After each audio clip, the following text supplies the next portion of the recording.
पूजन के पक्ष का महत्व तो है ही है। श्री सीता जी तो सखियों के साथ आके पूजन ही तो कर रहे हैं।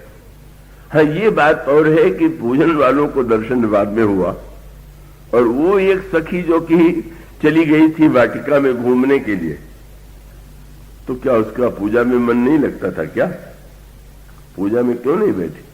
और दूसरा सूत्र है, महत्व क्रिया का नहीं है, क्रिया का एक सीमित महत्व है, महत्व भावना का है। आप मान लीजिए यहां कथा में बैठे हुए, तो कथा में बैठे हुए हैं तो इसका अर्थ यह नहीं हुआ कि आप कथा में बैठे हुए, शरीर से आप बैठे हुए दिखाई दे सकते हैं। पर वो बात आपने सुनी होगी कि दो मित्र कहीं जा रहे हैं और कहीं कथा चल रही, तो एक मित्र ने दूसरे मित्र से कहा, भाई चलो थोड़ा कथा तो सुने भगवान की। उसने कहा, भाई अब तो मैं जाके आराम से घर में लेटूंगा, पत्नी से मीठी मीठी बात करूंगा, मैं कथा वथा में मेरा कोई अनुराग नहीं। वो घर चले गए और वो एक मित्र जो थे आके कथा में बैठ गए, पर जो कथा में बैठे वो बेचारे का मन नहीं लग रहा था। मुख्य बात तो मन लगने का है ना, केवल विधि का महत्व तो नहीं है। हमारे अतिथि अभी आए हुए थे, तब वो तो बार बार ही कह रहे थे कि नीचे बैठेंगे, पर मैंने तो आग्रह पूर्वक, कोई वो तो बैठना नहीं चाहते, पर मेरा उद्देश्य तो यही था कि भाई अगर उनको ऐसे बैठने में कष्ट हो तो फिर कथा में कैसे आनंद आवेगा। फिर तो विधि का पालन हो गया कि भाई नीचे बैठ गए, ऊपर नहीं बैठ गए।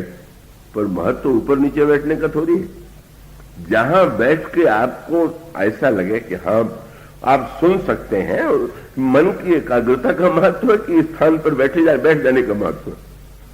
और इसलिए मानो सूत्र यह है और बड़े महत्व का। हमारे व्यास जी ने, मैंने जब कहा तो व्यास जी ने कहा उन्होंने से पूछ लिया, लेकिन उनसे पूछ लेने से क्या होता है? अगर वो संकोच बस कहते भी हैं तो उनकी बात को ये समझ लेना कि सचमुच उनको इसी में सुविधा होगी। इसलिए चर्चा मैंने चला दी कि आश्चर्य न हो, तो फिर नीचे से ऊपर कैसे बैठ गए? मैंने हट करके बैठाया और अपने स्वार्थ से कि अब उनको कष्ट बैठने में हो और न सूझ सकें, तो इससे अच्छा तो यही है कि वहां बैठ के सुनेंगे तो मुझे प्रसन्नता होगी। तो ये तो आनुषंगिक बात। तो जो सज्जन कथा में पहुंचे उनको कथा समझ में नहीं आई और उबने लगे, अब क्या करूं, उठ के जाऊं तो लोग कहेंगे बड़ा आतिष्ट है, न जाऊं तो मन नहीं लग रहा है। और सोचने लगे देखो मित्र ने कितना अच्छा किया, घर में जाके लेटा होगा और आनंद से पत्नी से बात कर रहा होगा, क्या मौज ले रहा है, कहां मैं फंस गया। और जो गया घर पर पत्नी से जाके झगड़ा हो गया। अब जब झगड़ा हो गया तो वो सिर पीटने लगा, कहां से मैं चला आया, वहां क्या बढ़िया भगवान की कथा चल रही थी, वहीं सुन लेता तो बड़ा अच्छा था। मानो जो घर में था वो कथा में पहुंच गया, जो कथा में था वो घर पहुंच गया। और इसका अर्थ क्या है? वो सखी जो घूमने नहीं चली गई थी, वो कोई घूमन ऐसा नहीं कि उच्छृंखल थी, कितनी ऊंची भावना थी। वो क्यों चली गई? पूजा छोड़ करके चले जाने के पीछे भी उसकी बड़ी ऊंची भावना थी। क्यों? उसको संत की वाणी पर महानतम विश्वास था, संतों के प्रति श्रद्धा थी। इसी वाटिका में जब श्री किशोरी जी यहां तो नित्य आती थी, जब पार्वती जी का पूजन करने के लिए आई तो उसी समय देवर्षि नारद पधार गए। उनको तो बहुत आनंद आता है। और जब श्री सीता जी ने प्रणाम किया तो उन्होंने कहा कि बहुत सुंदर ये अवसर है, मैं आशीर्वाद देता हूं, और इस वाटिका में जिस राजकुमार को देख करके आपके हृदय में प्रीति उत्पन्न होगी वही आपको पति रूप में मिलेगी। और इसलिए कब वो श्री सीता जी सखियों के साथ पूजन कर रही, पर उस सखी तो नारद की वाणी पर विश्वास है। उन्होंने कहा था कि इस वाटिका में तो जरा ढूंढने तो चले, और उसका अभिप्राय वो तो सीधे प्रभु की खोज में गई थी, घूमने नहीं गई थी। अन्यों को तो साधन के द्वारा पाना है, और वो तो सीधे प्रभु की खोज में चली गई। और चली गई, कितनी ऊंची भावना। पूजा को भी छोड़ दिया, पर हमारी किशोरी जी को, और कितना उसका हृदय उदात्त है, निर्मल है, अपनी चिंता नहीं सूर्पणखा की तरह कि श्री राम को देख करके ये कहने लगे कि तुम सम पुरुषन मौसम नारी, यह संजोग बीज रचा विचारी। ऐसा नहीं है। उसको तो ये चिंता है कि हमारी श्री किशोरी जी को योग्य वर कैसे मिले, और तब उस प्रेम से वो ढूंढती है, और सचमुच श्री राम का दर्शन हो गया। और जब श्री राम का दर्शन हुआ तो बस दर्शन करते ही उसको एक दिव्य आनंद और रस की अनुभूति हुई। लेकिन इतना होते हुए भी उसका हृदय कितना प्रेमी है। बस काम और प्रेम में अंतर केवल एक ही है। जो क्रियाएं प्रेम में होती हैं वही क्रिया काम में होती है। बहुत कोई अंतर ही नहीं। अंतर केवल काम और प्रेम की भावना में है, क्रिया में नहीं। और उसका सूत्र यही, काम की वृत्ति में स्वसुख है, अपने को सुखी बनाना। और जब देवर्षि नारद से पूछा गया कि प्रेम की क्या व्याख्या है, तो उन्होंने कहा तत्सुखे सुखित्वम। प्रियतम के सुख में जिससे हम प्रेम करते हैं, जब उसके सुख में हम सुखी हों, तो यही प्रेम की परिभाषा है। हमारी क्रिया अगर अपने सुख के लिए है तो काम है, और हमारी क्रिया अगर प्रियतम के सुख के लिए है तो वही प्रेम। और इसीलिए सर्वत्र ये संकेत मिलता है। तो वन प्रसंग में भी गोस्वामी जी ने ये लिखा कि गांव की स्त्रियां बड़ी भावुक थीं, भगवान राम को देख करके उनको तृप्ति तो हुई नहीं। और जब श्री राम चले गए तो गांव की एक स्त्री ने दूसरी स्त्रियों से कहा कि चलें, अंत में रात्रि को कहीं विश्राम तो करेंगे, चल करके उनका हम लोग दर्शन करें। गोस्वामी जी ने कवितालु रामायण में चित्र प्रस्तुति करते हुए कहा, धैर्य धीर कहे चलो देखिए जाए, जहां सजनी रजनी रही है। धैर्य धारण करके वहां चलो जहां पर ये रात्रि को निवास करेंगे। तो उसने दूसरी गांव की स्त्री ने कहा, तो दीपक जला के तो नहीं बैठेंगे, अंधेरे में क्या दर्शन होगा। पहले तो ये कहा कि अगर चलेंगे तो समाज आलोचना करेगा, कहेगा कि ये तो मर्यादा के विरुद्ध है। तो उसने कहा कि जाने दो, लोगों के कहने की चिंता कहां तक करें। अरे सुख कौन ने ये कहा कि धैर्य धीर कहे चलो देखिए जाय, जहां सजनी रजनी रही है। और कही है जग पोचन सोच कछू, फल लोचन आपन तो नहीं है। नेत्र तो धन्य होंगे। और जब ये कहा गया कि अंधेरे में दर्शन कैसे होगा, तो सखी ने कहा दर्शन न हो तो बोले सुख पाई है कान सुने बतिया। बोलने से शब्द तो सुनाई देगा, तो नेत्र नहीं धन्य होगा तो कान धन्य हो जाएगा।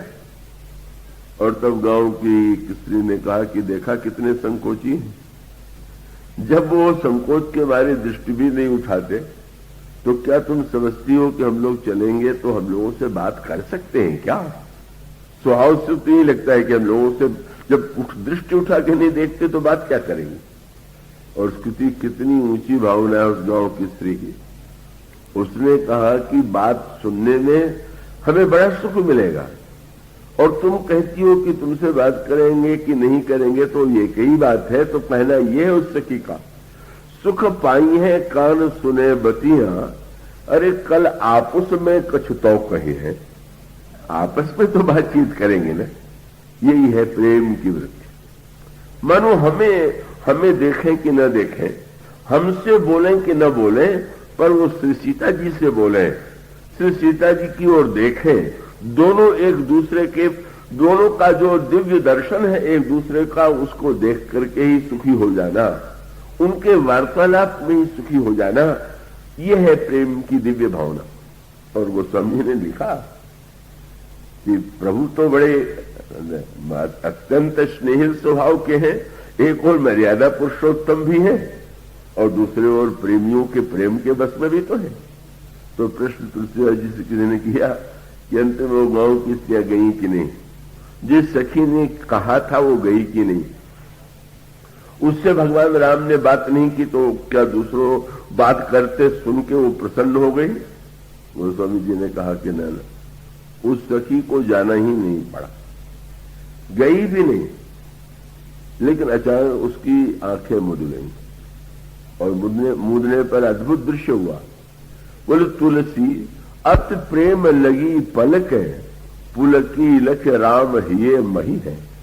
श्री राम उसके हृदय में प्रकट हो गए। अरे तुम वहां क्यों आओगी, हम यहीं तुम्हारे हृदय में आ गए हैं, तुम खूब बात करो मुझसे। हृदय वाले भगवान और बाहर वाले भगवान, बाहर श्री राम मर्यादा पुरुषोत्तम है, पर अंतर हृदय में तो उस सखी को उनका दर्शन हो रहा है। तो वस्तुतः प्रेम की जो ये दिव्य भावना है, ये तत्सुख सुखित्व इस सखी में इसकी पराकाष्ठा है। ये सीता जी की सखियों में ये सखी जो है वह है कि जिसमें मत सुख की वृत्ति नहीं है। और ये जो कृष्ण ही होते हैं उनमें ऐसा होता है नहीं। दर्शन पाने के बाद फिर वहां से कौन टले कौन चले, लेकिन उसके इसको जब इतना आनंद मिला तो वहीं नहीं रुकी। और न रुकने का अभिप्राय क्या कि ना हम चल करके श्री किशोरी जी को तो बतावें और बता करके उनको ले आवे। और इसलिए गोस्वामी जी ने कहा वो सखी दर्शन के आनंद को छोड़ करके भी श्री सीता जी के पास आ गई। पर जो आई तब उसकी दशा ये थी कि तासु दशा देखी सखिन पुलक गात जल नैन, कहु कारण निज हर्ष कर पूछई सब मृदु बहन। उसकी दशा देख करके सारी सखियां घेर लेती हैं, बड़े प्रेम से कहती हैं क्या इतना आनंद कैसे आ गया। आंसू दुख में भी आते हैं और आनंद में भी आते हैं। ये आंसू आनंद के थे, मानो सूत्र यही था कि भक्त तो दुख में भी आंसू बहा लेता है और उससे अधिक सुख में आंसू बहाता है। और उसके मूल में गोस्वामी जी ने लिखा गीतावली रामायण में एक बड़ा सुंदर भाव कि एक स्त्री एक सखी दर्शन करने जा रही थी तो रो रही थी। तो किसी ने पूछा तुम रो क्यों रही हो? तो उसने कहा कि अगर हमारे पास कोई बर्तन हो और उसमें भरा हुआ हो खारा जल और सूचना मिले कि अमृत बट रहा है तो क्या करेगा कोई? यही नहीं करेगा खारे जल को फेंको और अमृत उसमें ले लो। बोले इन आंखों में तो आंसू का खारा जल ही भरा हुआ और सुना है अयोध्या से बहुत बढ़िया रूप का अमृत आया हुआ, तो बर्तन खाली नहीं होगा तो अमृत रखा कहां जाएगा? इसलिए आंसू निकाल करके बर्तन को खाली कर रहे हैं। गीतावली रामायण में गोस्वामी जी ने कहा कि उस सखी ने एक सामर रूप और सखियों से भी कहा तुम लोग भी अपनी कलसी खाली कर लो। सावर रूप सुधा भरिबे कह, नैन कमल कल कलश रितौरी, खाली करो। लेकिन ये तो दर्शन करने नहीं जा रही, करके आ रही। अब आंसू बहाने की क्या आवश्यकता? और दर्शन करने के बाद आंसू बहाते देख करके एक सखी से किसी ने पूछा जाते समय तो तुमने कलसी को खाली कर दिया था, पर अब क्यों आंसू बहा रही? उसने कहा कि नहीं वो आंसू थोड़ी है, का वस्तुतः वो तो खाली मैंने कर दिया था, पर अगर बर्तन छोटा हो और अमृत ज्यादा हो तो बाहर छलके बिना कैसे रहेगा? तो वस्तुतः ये तो उनके सौंदर्य का अमृत है कि जो आंखों में समा नहीं पा रहा और बाहर छलक रहा। ये इसलिए भक्त लोग भगवान का दर्शन सीधे करने की अपेक्षा भक्तों की आंख में दर्शन करना और अच्छा, उनको अच्छा लगता है। भक्तों की आंख में अगर भगवान को का दर्शन आप करें, भक्तों की आंख से अगर भगवान को देखें, अपनी आंख से देखने पर कहां उनके दर्शन का आनंद आ सकता है? पर किसी भावुक भक्त की आंखों में हम जब देखेंगे वो अद्भुत दृश्य, उसकी दशा, उस दशा को देख करके सब पूछते हैं तुमने क्या पा लिया? और तब उस सखी ने तुरंत अध्याय पर गोस्वामी जी उस रस का विस्तार कर रहे हैं। गोस्वामी जी तुरंत कहते हैं, उसने तुरंत कहा देखन बाग कुंवर दुई आए, बै किशोर सब भांति सुहाए, श्याम गौर किन कहूं बखानी। एक श्याम एक गौर, आगे बोले क्या बतावें, गिरा अनैन नैन बिलुबानी। नेत्र ने देखा, उसके पास जिह्वा नहीं, जिह्वा बोल पाती है पर उसके पास आंखें नहीं है, पर उसके पीछे भी उसने बहुत बड़ी बात कह दी। तो संसार में देखते हैं नेत्र से और वर्णन करते हैं जिह्वा से, यही रीति है। तो यहां क्या आपत्ति है? नेत्र से देखा है तो जिह्वा से वर्णन करने में क्या समस्या? पर उसका संकेत बहुत मधुर था कि आप जब किसी वस्तु को देखते हैं तो नेत्र और नेत्र के साथ मन को लगाते हैं, मन न लगे तो आपको सामने की वस्तु नहीं दिखाई देगी। तो मन लगा करके आप आनंद तो ले लेंगे, पर अगर आप वर्णन करना चाहें तो फिर बुद्धि के पास ले जाएंगे मन, और बुद्धि जो है भाषा का रूप दे करके उसका वर्णन करेगी। ये क्रम है, नेत्र से मन में, मन से बुद्धि में और बुद्धि से वाणी में। यही हमारे आपके जीवन का क्रम है। उस सखी ने वर्णन क्यों नहीं किया? उस सखी का तात्पर्य ये था कि भाई वो बीच में जो वर्णन का संदेश देने वाला मन था वो तो वहीं रह गया, और वहीं रह गया तो वर्णन कैसे?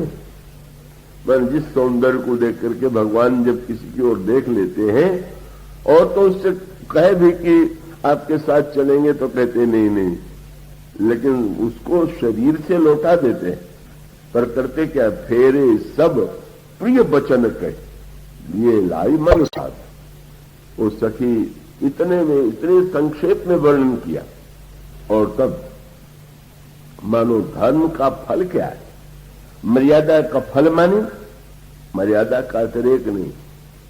सिर सुनी हर सिंह सब सखी सयानी, सिय ही अति उत्कंठा जानी। उनके हृदय में उत्कंठा उत्पन्न हुई, और तब एक कहाई, नृप सुत तई आली, सुने ये मुनि संग आए काली। जिन निज रूप मोहनी डारी, कीने उस सबस नगर नर नारी। वर्णत छवि जहता सब लोगू, अवश्य देख यही देखन जाऊं। संकोच लग रहा है सीता जी को, वर्णन करती हैं, चिंता मत कीजिए, सारे नगरवासी इस रूप पर मुग्ध हो चुके हैं, और ऐसा अवसर मिलने पर भी दर्शन न करें तो इससे बढ़ के दुर्भाग्य क्या होगा। और तब तुरंत से सीता जी चल पड़ती। पर मर्यादा का क्या हुआ? अब दर्शन करने जा रही तो मर्यादा वो स्वामी जी की संभाल गई कि उन्होंने उस रस का वर्णन करते करते भी एक वाक्य जोड़ दिया, और वही मानो मर्यादा की रक्षा। वो स्वामी जी ने तुरंत कहा कि सुनी ऋषि नारद वचन, उपजी प्रीति पुनी। श्री सीता जी को स्मरण आ गया कि देवर्षि नारद ने ही तो ये कहा था, इस वाटिका में जिसको देख करके हृदय आकृष्ट होगा वही तुम्हारा पति होगा। तो उन्हें वहां पर भी कमानो भौतिक मर्यादा का अपलाप दिखाई दे रहा है, पर संत की वाणी पर विश्वास है, और देवर्षि नारद ने कहा है तो दर्शन करने जाने में कोई मर्यादा के विपरीत नहीं है। और वो बड़ा ही सुंदर वर्णन, बड़ा अद्भुत वर्णन। पर वहां पर वो सूत्र महत्व का वही है कि गोस्वामी जी के सामने समस्या थी। विवाह की विधि में गांधार्व विवाह की प्रति भी परंपरा प्रचलित थी, जहां दोनों वर कन्या अपना एक दूसरे को वर्ण कर लेते थे। दुष्यंत और शकुंतला के प्रसंग में किसी प्रकार का वर्णन आता है। तो ये हो सकता है ना कि भगवान राम श्री सीता जी के सौंदर्य को देख करके मुग्ध हो जाए, श्री सीता जी श्री राम को देख के मुग्ध हो जाए, और उस वाटिका में का गांधर्व विवाह वो 8 विवाहों में है, संपन्न हो जाता। पर मानुष की जो शैली है वो यही है कि वही भीतर भावना और बाहर मर्यादा दोनों, हृदय में पूर्ण भावरस हो पर व्यवहार में मर्यादा का एक पक्ष जीवन में बना रहे। और इसलिए गोस्वामी जी ने इसी का निर्वाह किया।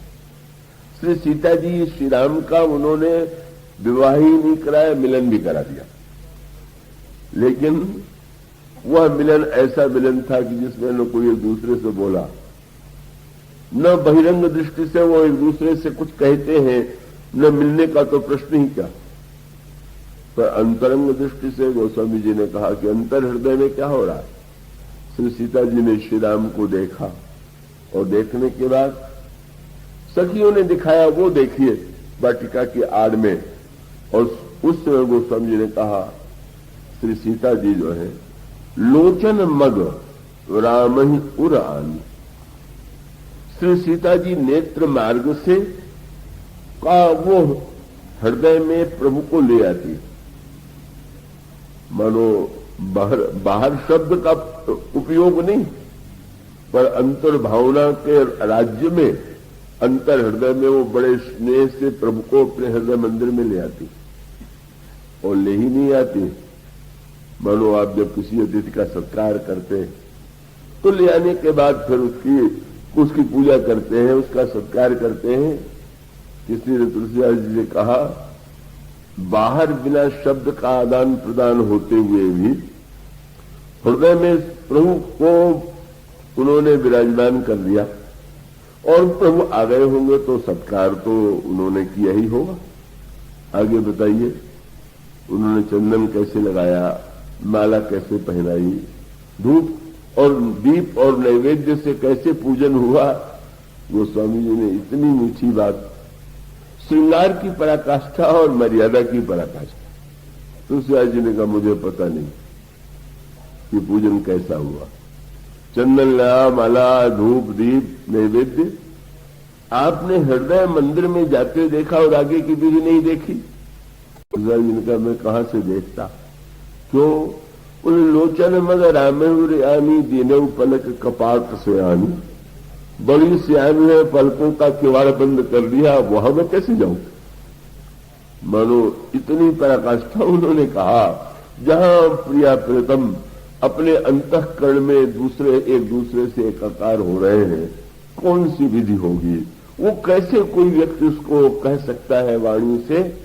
तो मिलन की इतनी पराकाष्ठा कि बिना मिले ही समग्र पूर्ण मिलन। पर उसके बाद फिर गोस्वामी जी कहते हैं फिर मर्यादा के बाद अनुराग और श्रृंगार की पराकाष्ठा, और फिर मर्यादा प्रारंभ हो गई। जब श्री सीता जी दर्शनों में डूब गई, अब सखी को चिंता हो गई। आप लोगों में बहुतों को घर जाने की चिंता हो रही होगी, तो होता है, विलंब हो तो चिंता होती है।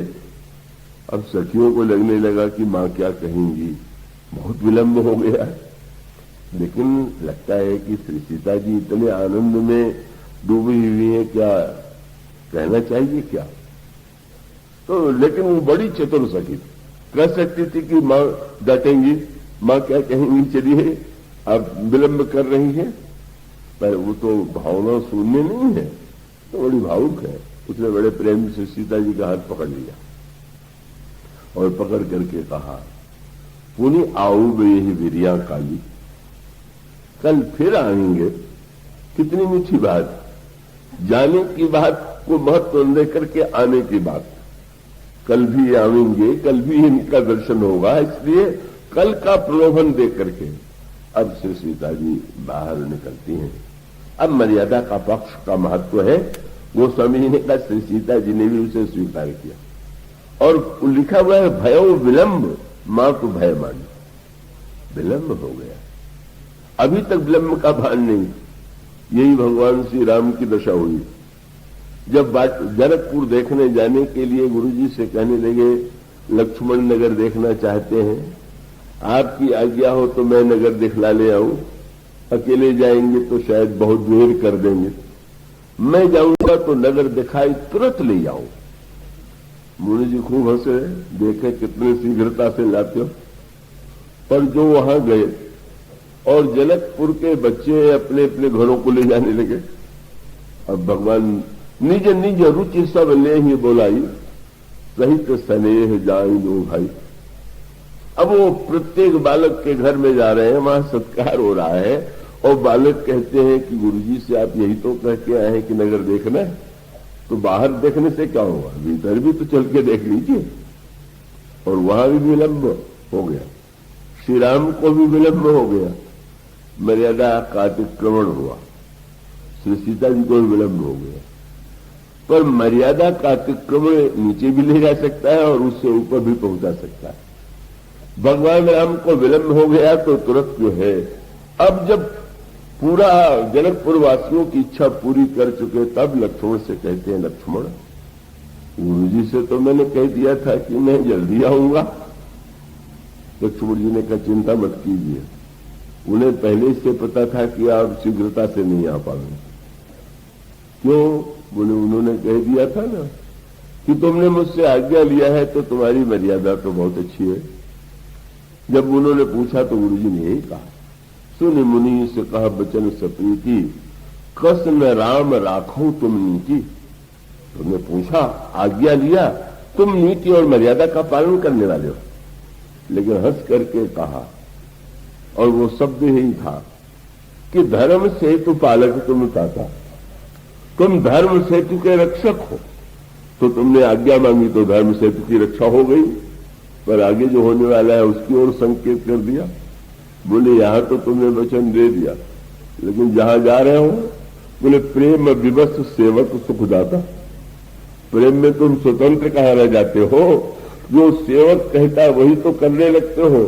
गुरु जी जानते थे कि आप उस प्रेम को के उस संदर्भ में विलंब का भान कहां रहेगा, पर वो विलंब का स्थान।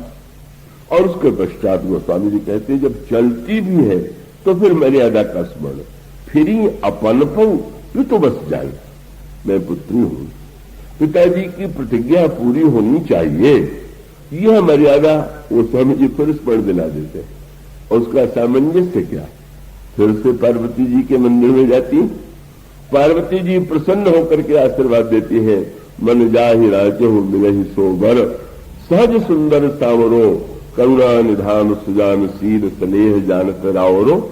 मानो उस बलवती आकांक्षा को किसी मर्यादा रहित मार्ग से नहीं, देवी पार्वती के आशीर्वाद से प्राप्त करने की चेष्टा। और भगवान श्री राम भी हृदय सराहत सिहलो नाई, गुरु समीप गौने दो भाई। श्री सीता जी के सौंदर्य की प्रशंसा करते हुए भगवान राम जाते हैं, और वहां पर भी गोस्वामी जी ने कहा, गुरुदेव के सामने जब भगवान राम वर्णन करने लगे वाटिका का, तो किसी ने कहा, ये कैसा गुरु जी से ऐसी चर्चा की जाती है? बोले, सरल स्वभाव छुआ छल नहीं, इतने सरल है कि क्या गुरु जी से क्या छिपाना। और तब तुरंत मुस्कुरा करके उन्होंने कहा, भाई संसार में वाटिका में लोग फल ढूंढने जाते हैं, सबको फल चाहिए, पर तुम्हारे चरित्र में तो तुम फल लेने नहीं गए, तुम वाटिका में फूल लेने गए, पूजन के लिए गए। तो तुम फूल ले आए, पर फल देना हमारा काम। और तब उन्होंने आशीर्वाद दे दिया, सुफल मनोरथ हो ही तुम्हारे मनोरथ सफल हो। और इस तरह से मर्यादा के संपुट में का मानो प्रभु का और श्री सीता जी का यह दिव्य श्रृंगार, ये जो सामंजस्य की पूर्णता है, यही रामचरितमानस का आदर्श है कि हम दोनों का सामंजस्य जीवन में स्थापित करें। मर्यादा और गुरुजनों के प्रति सम्मान, और उसके साथ साथ हृदय में प्रीति है। काम की वृत्ति कोई निंदनीय थोड़ी है। काम तो एक महानतम पुष्पवाटिका में तो गोस्वामी जी स्वयं स्वीकार करते हैं। आभूषणों को सुनकर के कंकण किंकणी नूपुर धुन सुनी, कहत लखन सन राम हृदय गुरी, मानव मदन बिंदु भी दीनी। लक्ष्मण, तुमने ये ध्वनि सुनी? वो तो चुप। और उन्होंने कहा, मुझे लगता है कि कामदेव बाजा बजाता हुआ आक्रमण के लिए आ रहा। तो मैंने बहिरंग तात्पर्य था कि तुम तो बड़े वीर हो और तुम साथ में हो, कोई आक्रमण करेगा तो तुम तो रक्षा कर ही लो। पर लक्ष्मण जी तो एक बार बोले ही नहीं, बिल्कुल चुप हो गए। बाद में प्रभु ने कहा कि लक्ष्मण, काम के वाद्य की ध्वनि मुझे सुनाई पड़ी और तुमसे मैंने कहा, और तुम तो मूर्तिमान वैराग्य हो, लक्ष्मण जैसा विरागी कोई यही नहीं, भगत ज्ञान वैराग्य जन सोधरी शरीर।